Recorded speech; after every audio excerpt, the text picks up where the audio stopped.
ഇന്ന് നമ്മൾ ഉണ്ടാക്കാൻ പോകുന്നത് കപ്പ റോസ്റ്റാണ്. ആദ്യം നമുക്ക് കപ്പ വേവിച്ചെടുക്കാം. കപ്പ ഒരു കുക്കറിലിട്ട് സ്വല്പം ഉപ്പും മഞ്ഞൾപ്പൊടിയും ഇട്ട് നമുക്ക് വേവിച്ചെടുക്കാം. പിന്നീട് ഒരു പാൻ അടുപ്പത്ത് വെച്ച് കടുക് പൊട്ടിയതിന് ശേഷം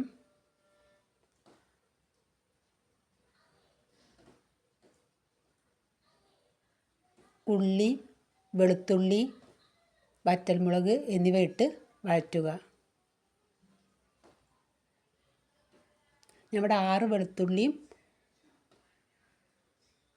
8 ചെറിയ ഉള്ളിയും പിന്നെ 2 വറ്റൽമുളകും. പിന്നീട് 1 ടീസ്പൂൺ മുളക് പൊടി, നല്ല ജീരകവും ഇട്ട് വഴറ്റുക. അരമുറി തേങ്ങയും കറിവേപ്പിലയും ഇട്ട്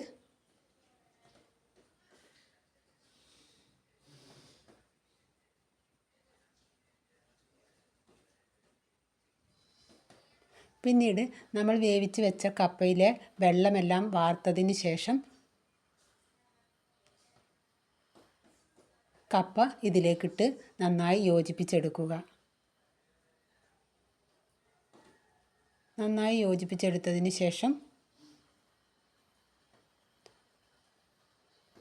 നമ്മുടെ കപ്പ റോസ്റ്റ് ഇവിടെ റെഡിയായി.